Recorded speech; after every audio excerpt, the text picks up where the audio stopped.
It is now week 3 of the custom rear suspension build that we're doing on our all-wheel drive LS Swap Pro Touring Chevy S10 that I'm calling the 2nd gen Syclone, even though, yes, I know technically it's not a Syclone, but my truck, I'll call it what I want. So it's a bit of a short week for me, actually. It's Thursday now at just afternoon. We got back from family vacation this week, so don't have as much time as normal to get stuff done. My goal for this upload is to get the rear Panhard bar built and installed, which means we got some fabrication to do because I have a custom bracket that's going to locate or attach the bar to the axle side, so we'll get this built. We have a couple of pre-made brackets that I think will work for the frame side, and of course we have the link bar itself, the rod ends, and all that stuff that we need. So all the materials are here and we have some work to do. I'm going to get started though, before I just get to making the bracket, I'm going to get started by doing the last bit of tear down that we have to do on the frame. The original shock mounts, they have to be removed from the frame, and also these sway bar mounts that I built for the 2nd gen Chevy S10 Blazer rear sway bar that I had installed. So all this has to go, and we're going to be left with basically a cross member back here and plenty of real estate in the middle for mounting the Panhard bar, as well as the custom upper cross member I'm going to build for the coilovers. Won't get to that part today. My goal is simply to get the Panhard bar built and installed. So let's jump right in and get to work.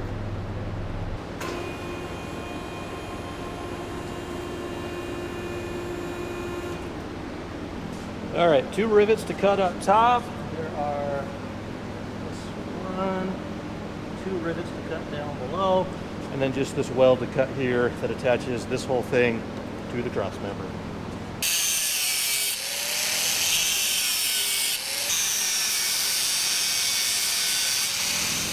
So, sorry Chris, had to borrow your air hammer again.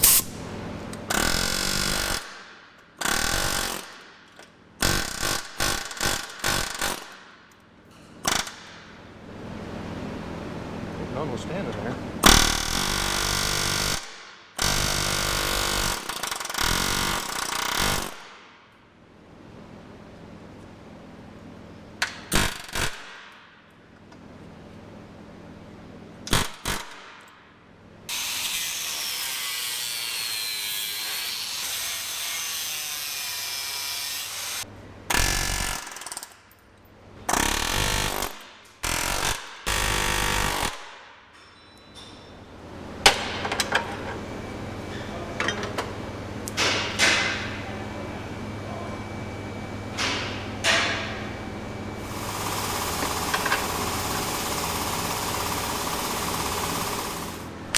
All right, this was version 1 of the mount. It set the pivot about 8 inches behind the axle center line, and it had this little hole in the middle to kind of lighten it up a tiny bit.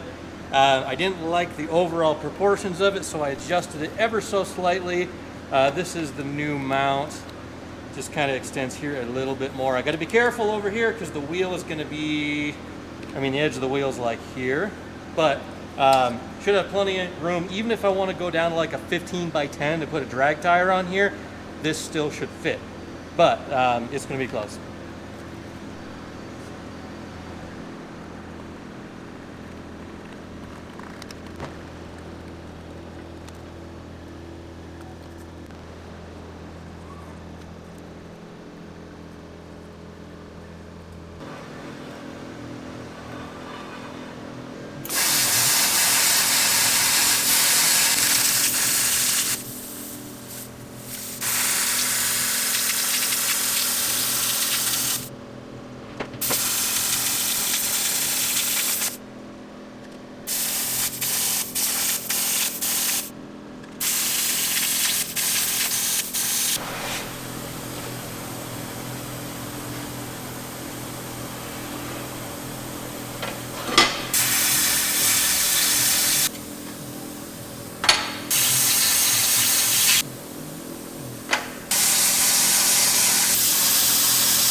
And since my freehand skills absolutely suck, I just made sure to leave like plenty of extra material so I can kind of grind it away.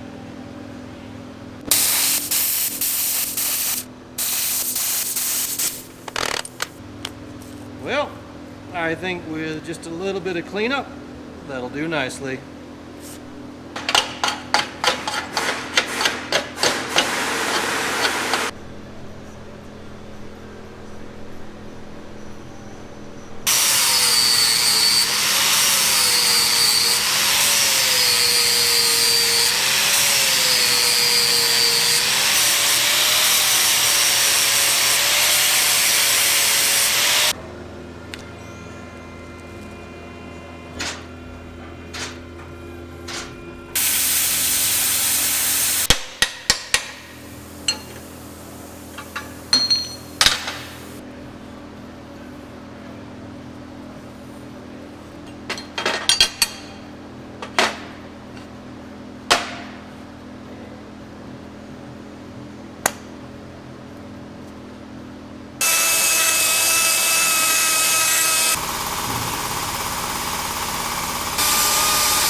So this has been a bit of an exercise in efficiency. One of the questions we got in one of the last videos is why I didn't use a service like Send Cut Send to make brackets, because I've got them done, I'm happy with them, but the amount of time that it took to produce these 4 pieces of metal was an entire afternoon, so like 5 hours worth of work. And it was on one of the hottest days of the year, and it was really sweaty in the shop, and it made a mess. Really happy, like I said, with how they turned out, especially, you know, given like my plasma cutter, it's not quite powerful enough to do 1/4 inch and just to blaze right through it. You just got to go really, really slow. And then I've got to clean up everything by hand with a flap wheel and with a die grinder. Like I said, they turned out really good and I'm happy, but for the same amount of time, for much less time, I could have figured out how to use a drafting program to translate my template into a DXF file and sent it out to either, like I said, Send Cut Send, or when I was picking up the steel material at the local supplier, they had a sign on the wall said that they do CNC plasma cutting. I could have just had them do it and probably had a same day turnaround. That's all right, that's just a lesson to learn for next time. But even so, I'm happy with how it turned out. I've said that like 4 times now, but now it's time to move on. I got to get these things welded together. I cut these 2 3/16 strips out, and they're going to kind of go on the outside, sort of like that, and I'll bend them up. I'll get this TIG welded together, and then I will, once it's TIG welded, I will MIG weld it onto the axle, because that's my formula that I've been using. TIG weld to build the brackets, MIG weld to attach them to whatever they are getting attached to. So let's continue on.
It's really warm in my hand.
here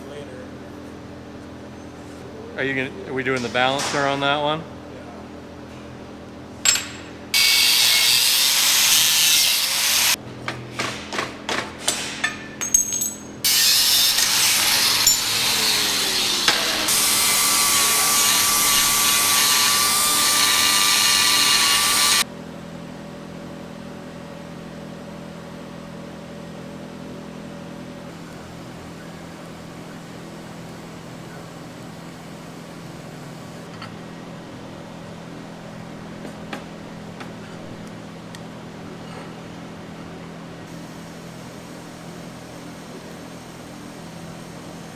You know, maybe someday I'll actually smarten up and not always try to do these projects the long way and the hard way, but I don't know what it is, guys. There's something wonky going on up there, but I just spent like, you know, an hour and a half just doing the final TIG welding on the bracket. You know, weld a little bit, let it cool down. I'm running this machine basically wide open, so you can let it cool off every now and then. It's just an air-cooled torch. The torch gets super hot. I really need a liquid-cooled one. But anyway, I got a big old MIG right there that could knock those brackets out in no time. But I swore to myself a long time ago I would TIG weld as much as I possibly can. So here we are. Anyway, bracket's about 1,000,000 degrees right now.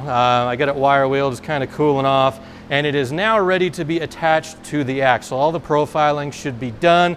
So all we got to do now is make some space.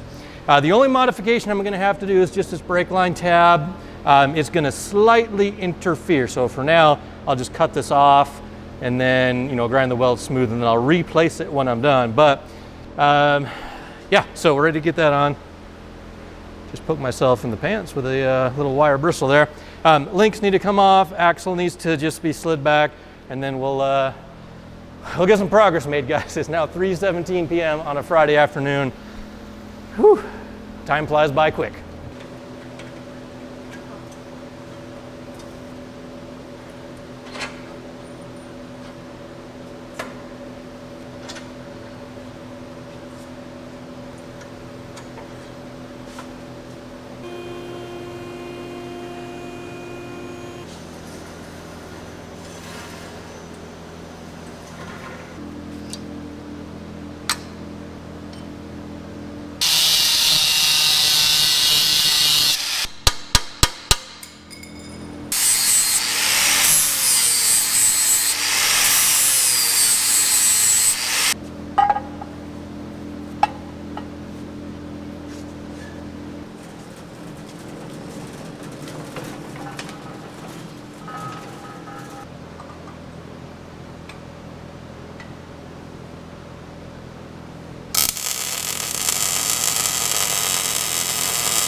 Now, it may look like under suspension compression that this could hit the frame. And if I go over a massive jump, then yeah, it probably could happen. But remember, we have a 7-inch total travel shock. We're gonna set it up at approximately halfway, which means 3.5, 3 3/4 inches of compression. Where right now we're like 5 3/4, nearly 6 before this would ever hit the frame. So unless I plan on running Baja with this thing, that's never going to hit.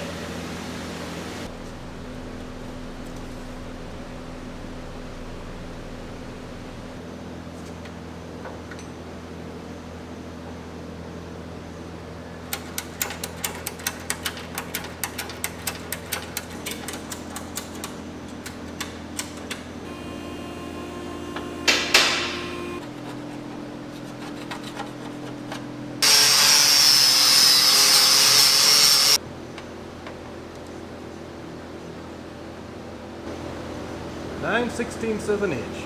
Help me remember that.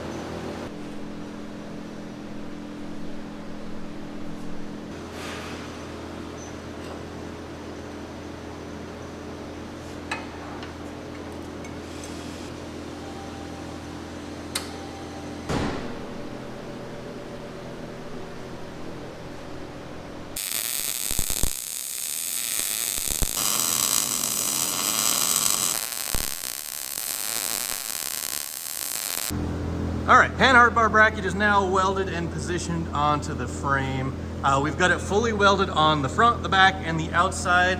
On the inside, it is not welded. And yes, this is open C channel. So right now, that's not super duper strong, but this is not how the truck is gonna be running down the road.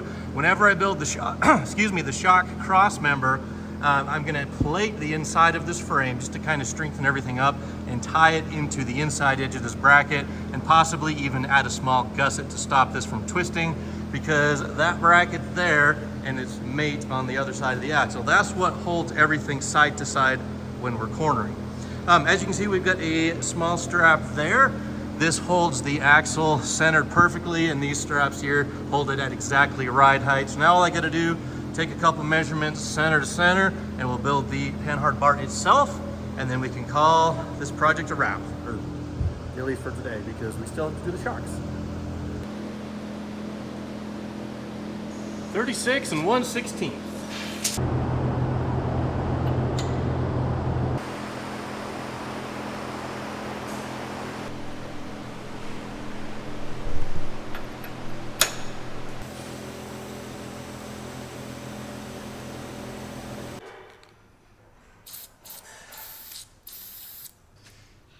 Thankfully, I did think ahead and already purchased the right taps, left hand and right hand thread.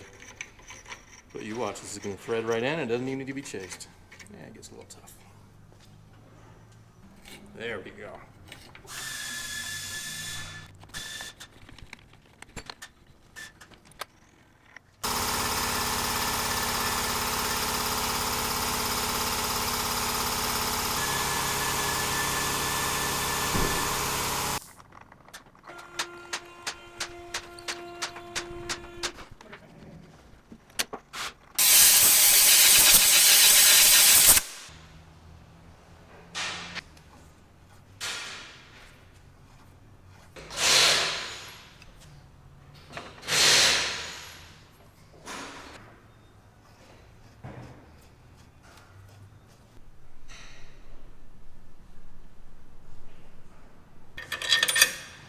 All right, so if you're paying attention, you probably noticed that the rod end on the driver's side is vertical, and the rod end on the passenger side is horizontal. And you may be wondering, is that gonna cause problems?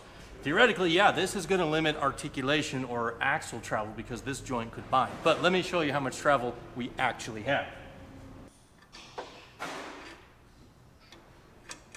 All right, so remember, this suspension system is going to have 7 7/8, 7 3/4 inch max travel, like shocks bottomed out, shocks fully extended. So if we let this guy go all the way down and then put it all the way up, it actually hits the frame. But that's like a foot, and then this joint like could go way up even further. So yeah, even though they're different direction, it is not going to cause us any problems. Boom.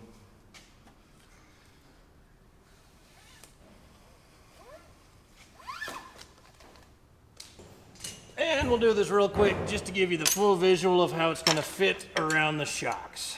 Sorta just like that.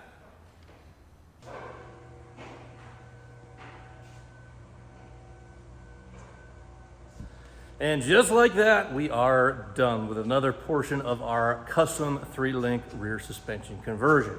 Now, I gotta admit, I do enjoy fabrication, but we are kind of getting to the point of the project where it's starting to drag out. I'll admit that, but I would much rather have the initial installation take a little bit more time than rushing this thing together and then having to come back later and fix stuff. That's just the way I roll. I would much rather have it take twice as long, but when it's done, and I never have to think about it ever again. So, we are getting there slowly but surely. Still have to do the trimming on the axle bracket there just to make that look a little bit more uniform and satisfy my OCD.